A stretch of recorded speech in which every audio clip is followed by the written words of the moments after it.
come from a land down under. Women go and men wonder.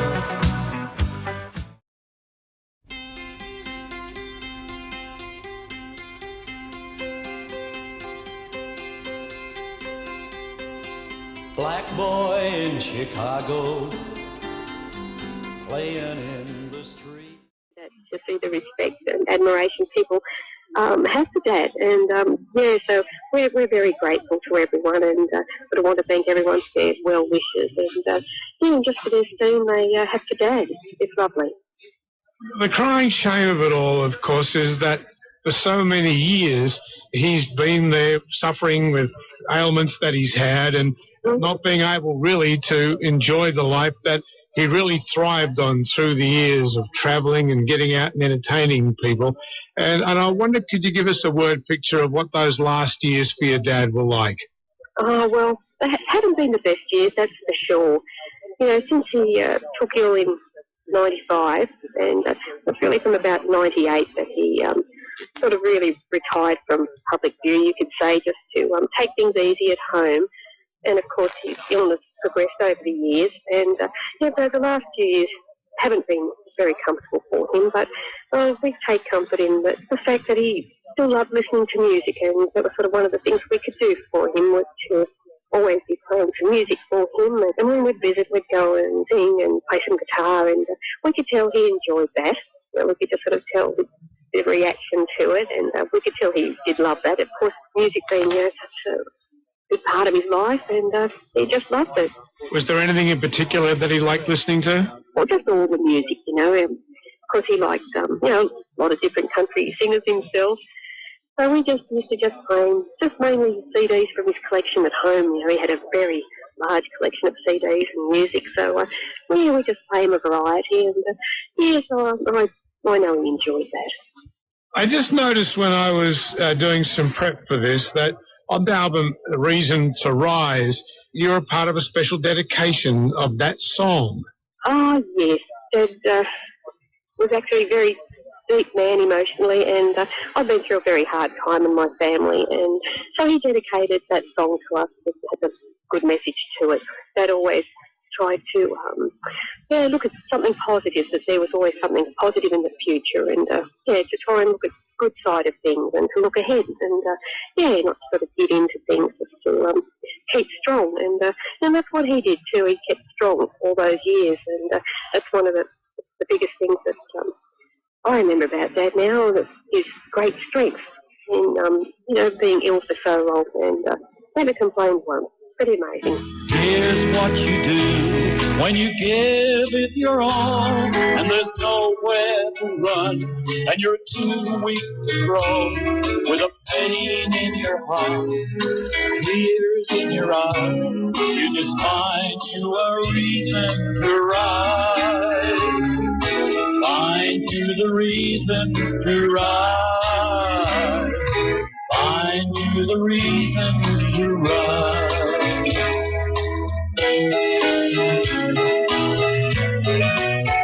Reasons to Rise, the title track of the Reg Lindsay album, dedicated to Diane and her family. And Diane Lindsay is with us, and I bet he was pleased as punch to see you happy and married and getting out and singing and taking the music on the road. Yeah, I know.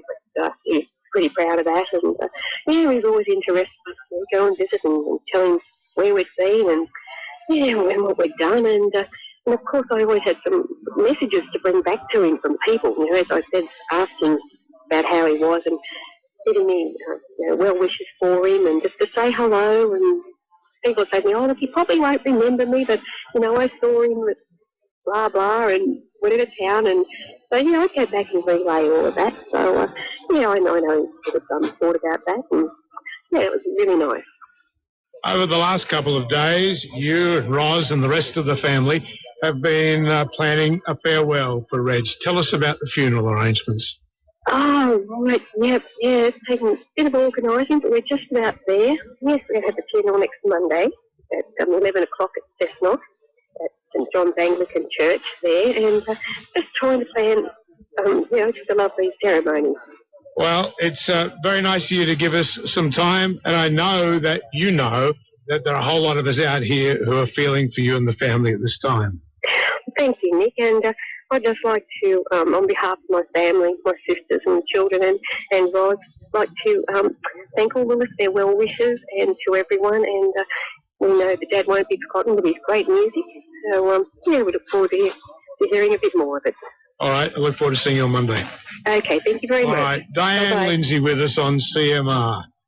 Over the years, Reg Lindsay certainly did some things and has received a number of accolades for his wonderful work. He won the very first Male Vocalist of the Year Golden Guitar at the Tamworth Awards in 1974, and then went on to win 2 more Male Vocalist Golden Guitars during the 1970s. He was inducted into Tamworth's Hands of Fame in 1977, and then to the biggest honour we give out in country music, the Roll of Renown, Reg was placed on the Rocks in 1984. In 1989, Reg received the Order of Australia Medal for his services to country music and the entertainment industry.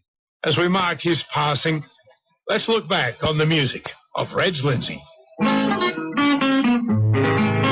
Reg Lindsay's recording career began in 1951 after he won the first of a series of prestigious talent searches run by Tim McNamara on radio station 2SM. Reg's first recording was a version of the Blue Velvet Band. His second release was a song he wrote called My Home Way Out Back. My home is in the sunny north out on a cattle run. I've never longed for city lights or where high-toned fun. With nature's beauties all around, what more could fortune bring? Each day with happy yodeling, I make the ranges ring.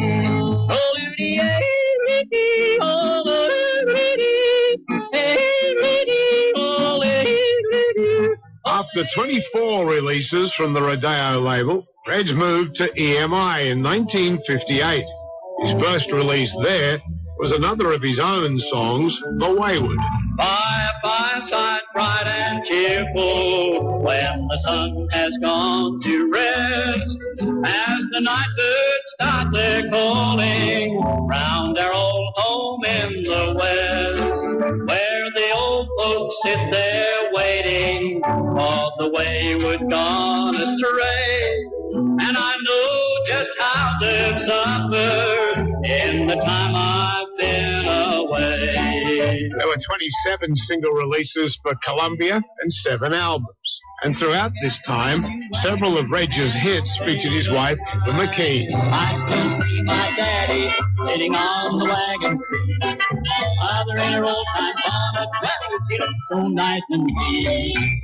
Children all in the wagon, Grandma and Grandpa too. Well, we used to go to church on Sunday when the wagon was new. During the 1950s, Reg Lindsay was well known for his radio programs on Sydney radio stations 2CH and then 2SM. He moved to television in 1964. The Reg Lindsay Country Hour came out of Adelaide and then moved to Brisbane as the Reg Lindsay Country Homestead. Reg was on television for 12 years. There'll be lots of little children, and how big their eyes will be when they see what Santa left beneath the tree.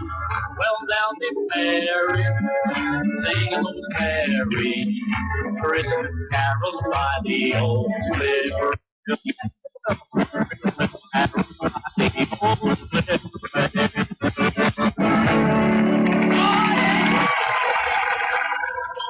Well, there you are. Isn't it great? You know, it's a fantastic time, Christmas time. And we've had a fantastic night here at the old homestead.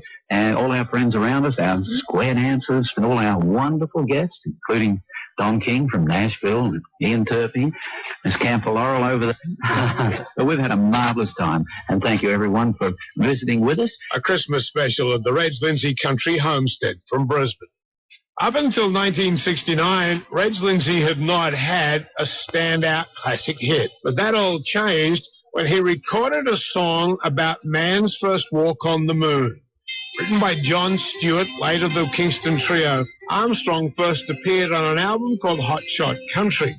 Reg and his new record label, Festival Records, sensed that this song had something, so strings were added, and it was released as a single in 1970. And that year went on to become Reg's career song. And I wonder if a long time ago, somewhere in the universe, there was a man named Adam walking on the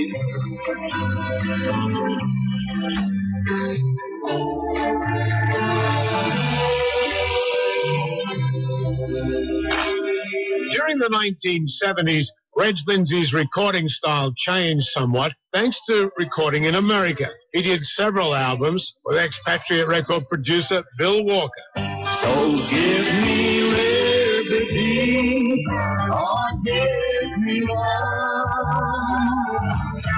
She's the rock that I lean on. She's the sunshine of my day. And she dreams she's the queen of the starlight ballroom. Dancing every dance with a different man. By the mid-70s, Reg was splitting his time between Australia and America, but was still doing some recording here. The American tracks were not eligible for Golden Guitar nomination, but with tracks recorded here for Festival, EMI and the Brook label, Reg won Golden Guitars for Male Vocalist of the Year in 1974, 1978 and in 1980.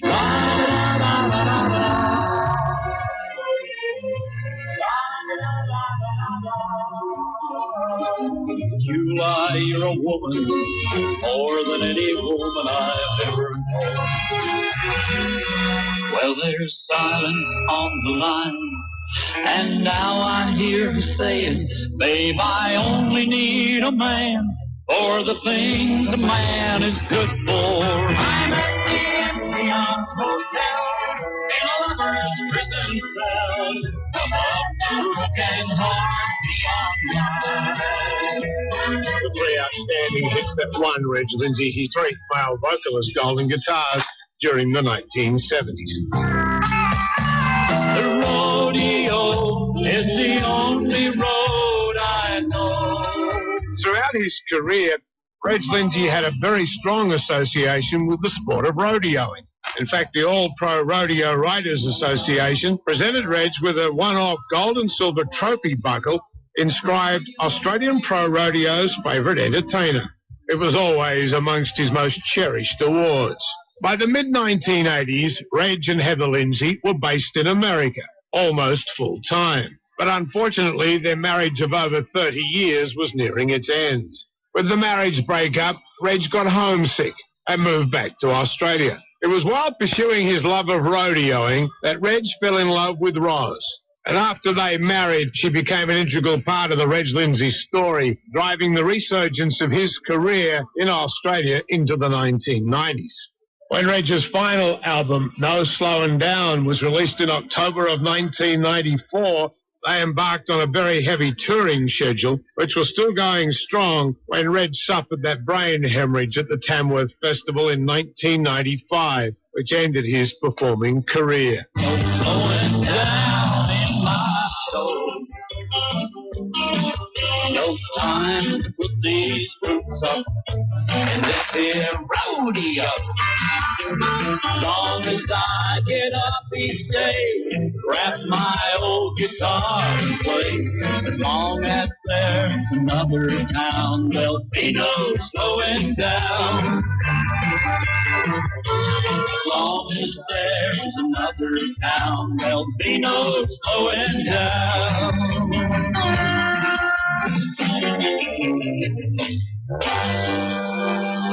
Over all the years of his illness, Reg Lindsay's wife, Roz, has been keeping in touch with the fans.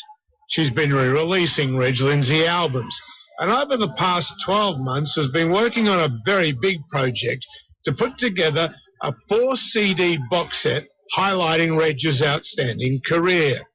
Well, at the time of his death, the album was ready to go, scheduled for release. It's called No Dress Rehearsal, and now serves as a wonderful reminder of the music Reg Lindsay gave us.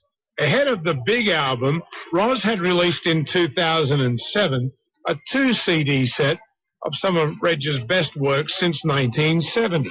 And at that time, we talked.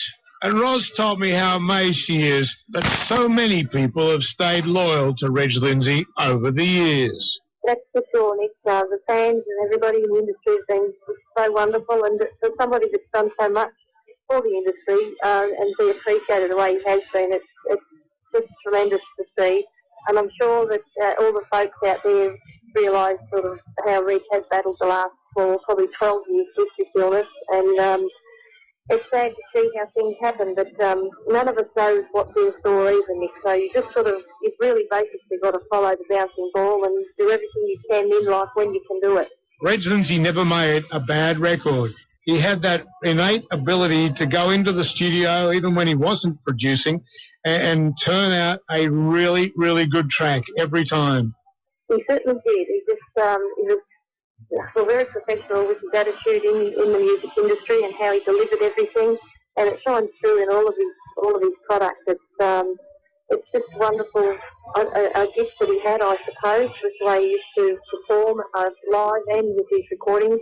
And he's just very, very gifted, and it shines through in all of his tracks. You're right there. When you talk with people these days, and you still get around a fair bit, we see you from time to time, and you've got that Reg Lindsay get-together at Cessnock each year, which brings a lot of his fans together to remember Reg and enjoy the music of the day with the rodeo there. What is it that people generally talk about with Reg? Is there one particular time that they remember best in his career? Well, there's a lot of people that really, really did enjoy the country homestead days, and the people that talk about that every time that you sort of run into different ones that have travelled down the road and been associated or involved with their career way back then. That's the thing that jumps out at you. They all say, I wish we could have something like that on DVD and bring that back. And said it was great days with all the music and the people he had involved on those shows. But that's probably the main thing. But then there's the different ones that say they saw him at the town hall and touring on the road, and he just pop up anywhere and everywhere. And there's so many fans out there that you've all got a story to tell about how they met Reg and what they liked about it. Reg Lindsay's wife, Roz, talking to me in 2007. On this special tribute to mark the passing of Reg Lindsay on Tuesday, the 5th of August, 2008, we'll take a break. Come back and hear Reg Lindsay himself. The quite fascinating interview I did with him back in 1993. A tribute to the late Reg Lindsay continues with his eldest daughter, Diane, and a song she wrote for her first album about her dad's old guitar case. As the morning sunlight struggles through the dusty window pane, warming up the room as I reminisce again, near a pile of old black records and pictures that we had, I see that old brown guitar case with my dad. The hinges are all rusty and the velvet lining's worn, fading names on stickers of the places that it's gone, like the Grand Ole Opry and the Country Hall of Fame, and the poster on the side bears Reg Lindsay's name. It came together fairly quickly, but it's not very easy to write. I've had to stop quite a few times, and my eyes were quite red by the time I finished that song. But captured a lot of emotions, and that's how the guitar case is. It has such a rich history. You know, it just looks the part. It has all the stickers and tags on it, all the airlines, the tags on the handles, and it's held together by a bit of tape, and it's all faded on the inside, so it's a piece of history, that one. Very special to us. Diane Lindsay, the oldest of the three girls born to Reg Lindsay and Heather McKean. Even though they toured extensively, the Lindsay story is somewhat different. The Lindsay story is somewhat different to the Dusty story. And the three Lindsay girls, Diane, Sandra and Joanne, grew up in Sydney, where their parents had their base while doing their television shows during the 60s and 70s. But Diane has fond memories of her early days. Well, Mum and Dad, they were touring full time till I was about almost 7. And they came off the road then, just mostly so that I could have a stable home base. They didn't really want us to be separated. So they based themselves in Sydney, and then they went out doing shows, sort of shorter tours, say a few weeks at a time. And a few times we were able to go out with them, but myself and my sisters, we sort of stayed at the home base and went to school. And then later on, I did a few tours with Mum and Dad, and of course then later I married and had some children, and as I was saying, stayed close to home. So yeah, I've been out and about, and but now I'm sort of travelling, doing a lot of miles now. So you've got to the point where the kids can look after themselves, and it's time for your turn to have some fun. Exactly. Yeah, they're sort of all growing up now, and I've sort of time on my hands. I'm able to get out. So that's what I'm doing. These comments from Diane Lindsay were made in the middle of 2007, not long after the release of a double CD of her dad's recordings from Armstrong in 1970. He had a great body of work, didn't he, musically? Oh, definitely. Definitely. He certainly did. You know, he had such a wonderful voice, Dad. You know, he could really sing anything. And now, you know, I sort of sit back and listen to some of them, and I think, wow, what a voice. Well, I just got back from a long tour, been traveling away out west. I've been through most everything. I think I need a little rest. We've had trouble by the score. Feels like a devil's knocking at my door. But we've been down this road before. I'm gonna sleep for a year or more. Reg Lindsay was far too restless to settle down for more than a week in most cases. He just loved being out on the road, entertaining. That's why I thought I'd end this tribute to Reg with an interview I did with him in 1993 for the album called Reasons to Rise. He was really happy, doing things he wanted to do, and it showed in this chat. G'day, Reg. Lovely to catch up with you. Good to catch up with you, Nick. Anyway, these days we're not hard to catch up with them. You know, the mobile phone runs hot while we're out on tour, and it's a good thing for country music people to be able to keep in contact like that these days, isn't it? I was having lunch yesterday, and people were calling me in the restaurant. You know, it's a bit presumptuous, this monstrous car phone that I've got, but it's the most powerful one I could get. And, you know, people think it's presumptuous when you've got bipping going on in a restaurant, but it's the only way people can keep in touch with us, that we're on the road so much. And, of course, as Cole Joy said to me, it doesn't matter where you live. He said, you can live out in the bush now, and I've always wanted to. He said, as long as you got your fax, your phone, your answering machine, and your mobile phone, he said, you got it all. But it really has changed things, hasn't it? If you think back to even the days when you were flittering backwards and forwards to Adelaide to do the television show, Right. I mean, out of touch with people for 4 or 5 hours, it must have been terribly frustrating at times. Well, it's very frustrating. The most frustrating thing was when we lived on the road for almost 6 years. You know, we did 320 towns a year, and my advance man was booked to call me, and the only place that he could call me was at the local post office. Sometimes that might be in Boulia, it might be in Longreach, it might be anywhere. And there's people waiting to use the phone, and it rings, and you'd have to say, excuse me, that call's for me. That's the only way we could keep in touch with our advance man. While other people were having dinner or something, I'd have to be down there waiting at the phone box, you know, hoping to call on time. And then we'd discuss our business, and the same thing the next night. Sometimes we'd get held up, wouldn't make it by 6, you know, and he'd have to wait and keep ringing back, and vice versa. He might make it to the post office. But and if you had to do business by phone, which we did, like when I was partners with Frank Foster, you know, we'd have to do business by public phone. We'd have to go to the bank and just about rob it for 20-cent pieces. You know, you'd have a bag about a foot high of 20-cent pieces, and you had to keep feeding them in. And it's not before time that the communication system has come of age to help the country music artists. I wonder, though, if all of this change and the comfort of driving and the fact that you can get in a vehicle and drive comfortably in 4 or 5 hours now, and the way that you know, clubs and venues are and the way business is done these days, I wonder if that's not a contributing factor to the fact that you keep as busy as you do, because if it kept on being as grueling as it was, I wonder if you would have given up by now. Well, I don't know. I've got to tell you, we did 6,000 kilometres last week. we're up at 5 on Friday. We did the show at Singleton Agricultural Show. We left there at 8. We phoned Hay and Forbes to see if the floods would allow us through, and they said yes. And there wasn't much petrol on some of the line, and we had to get down to 60 mile an hour to, there was a place Wyalong was supposed to be open, it wasn't, so we had to get down to 60 kilometres, and it took us 20 hours overnight and through the day to get to Adelaide. Then we had to get ready for the show, do the show, and get to bed at 2:30 a.m. And then we drove overnight to Geelong. Then we did television in Melbourne. Then we drove around about 10 hours to get to Gippsland, showed there, left at midnight, and drove to Goulburn Country Festival. That took 10 or 11 hours overnight. And then as soon as the festival was finished, we drove home up to the Hunter Valley, got home at 12:30 a.m., up at 5, and I was in the office here at Larrigan Records at 8:30 back in Sydney. So for some reason or other, it is just as grueling with the amount of miles or kilometres we're doing, Nick, and it's a good thing because we're busy and it's keeping us in the business that we enjoy.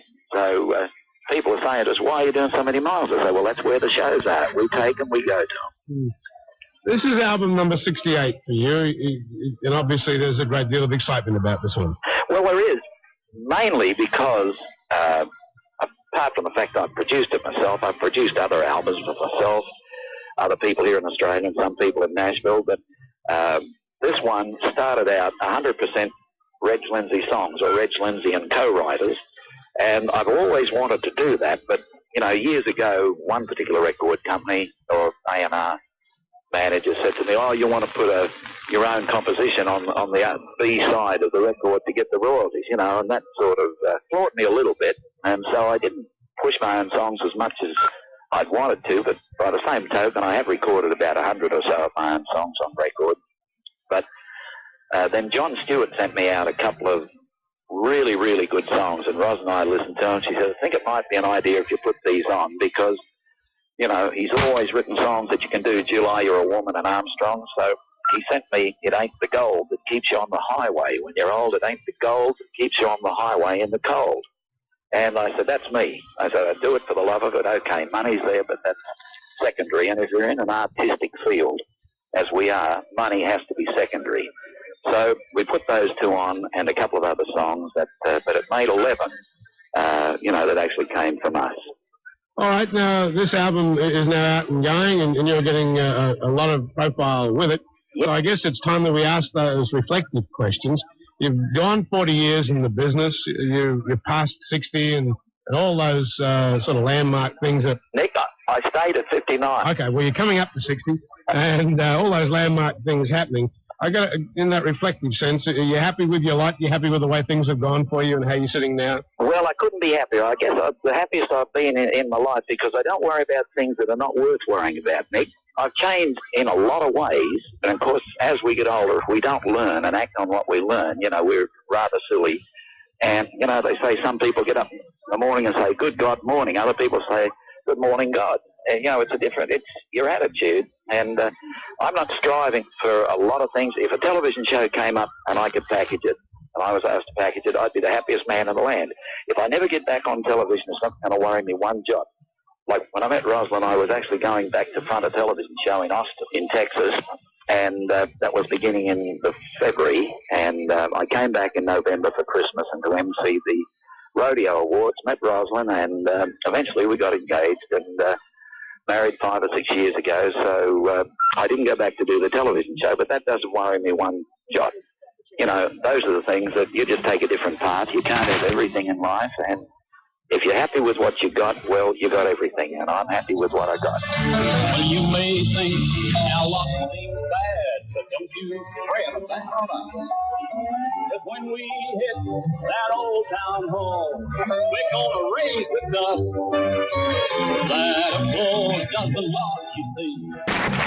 The name Reg Lindsay has won just about every honour Australian show business provides, from Tamworth to the Logies.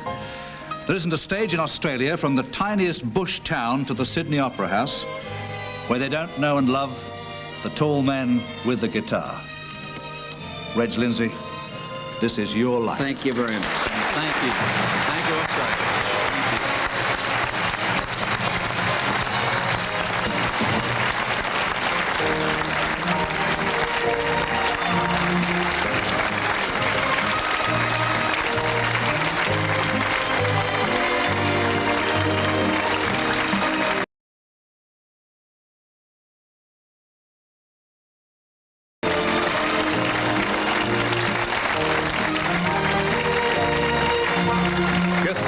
program are brought together by TAA.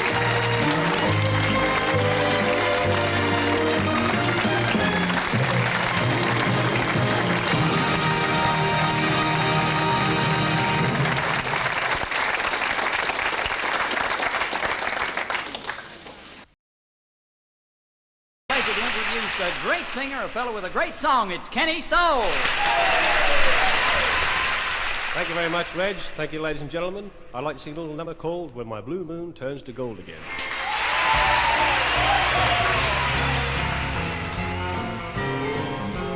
Memories that linger in my heart, memories that make my heart grow cold, but someday